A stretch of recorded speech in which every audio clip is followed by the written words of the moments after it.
right there, Latin 2. Let's talk about the accusative plus infinitive indirect statement again. I'm going to use the same slides as I used last time, but it's good for review. So, indirect statements, they are reporting what someone else has said, okay? It is gossip. I'm telling you what I hope, I'm telling you what I've heard, I'm telling you what I think, etc. The subject of my gossip is in the accusative. The verb of my gossip is in the infinitive. That's why we call it an accusative plus infinitive indirect statement. The construction of it is pretty simple. Okay, I'm gonna go out of chronological order because I think it helps to get the idea back in your head. But if you have a present infinitive, skio pueros domi ludera. Now, like I said, the subject of my indirect statement is in the accusative. The verb that they do is in the infinitive. I know that the boys are playing at home. Okay? Skiwi pueros domi ludera. I knew that the boys were playing at home. Skiam pueros domi ludera. I will know that the boys will play at home. And what we're seeing is every time I use a present infinitive, it happens at the same time as the main verb. Now, by contrast, let's look at the perfect tense, okay? And again, you can go back to last chapter if you need more of a review, or you can hit pause. Perfect infinitive, okay? Same construction, but with a perfect infinitive, it's going to change things. I know that the boys played at home. I knew that the boys had played at home. I will know that the boys will have played at home. I had known that the boys had played at home. So anytime you see a perfect infinitive in your accusative plus infinitive indirect statement, it's going to occur before the main verb. Even if I use a pluperfect, I can always use another pluperfect.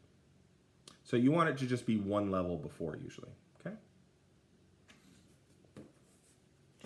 And then that brings us to the future tense. So in the future tense, okay, which is what this chapter is kind of tackling, which is so weird that they go in the order that they go in. I understand going present infinitive first. That makes sense. But overall, like, this is just all out of whack. This would be like watching WrestleMania 3, then WrestleMania 1, then WrestleMania 2. It's just, who does that? Just go 1, 2, 3.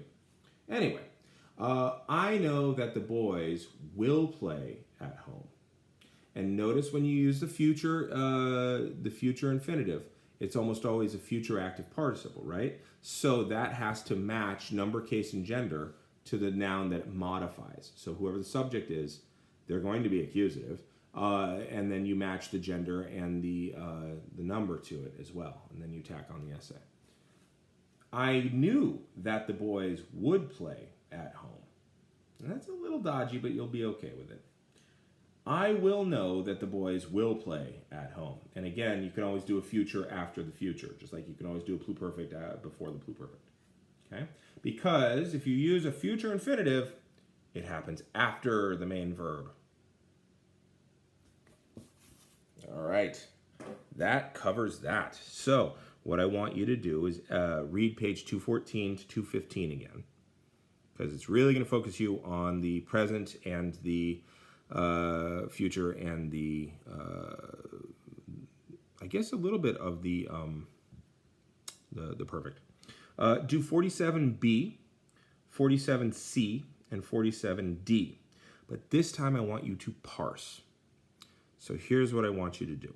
Number 1, I'm going to do number 1 and number 2 for you. Number 1 on 47B. Putamus servos strenue laboraturos esse. I want you to parse the infinitive, laboraturos.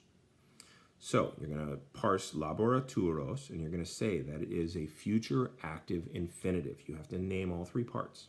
Then the reason is accusative plus infinitive indirect statement. Then go ahead and translate. We think that the slaves will work hard.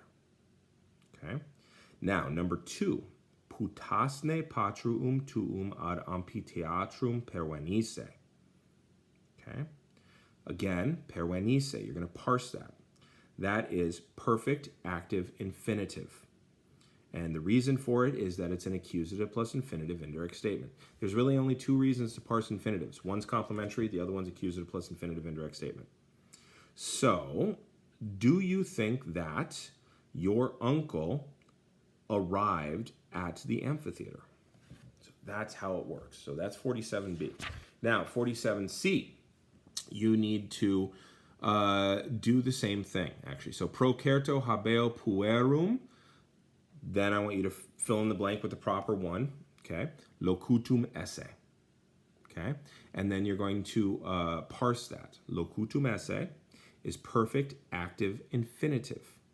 And it's a perfect active infinitive because it's part of an indirect statement. Accusative plus infinitive indirect statement. So, I have for certain that the boy spoke. Okay. Remember, that one is perfect active infinitive because it's deponent. That's why I want you to start parsing these. And then you do 47D, which is pretty dang easy. Yeah, all the that's are in there, so it shouldn't be a problem.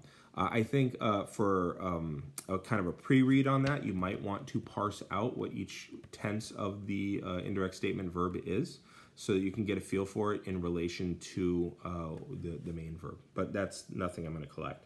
So 47B, 47C, and 47D. Okay? I'm going to hit the button.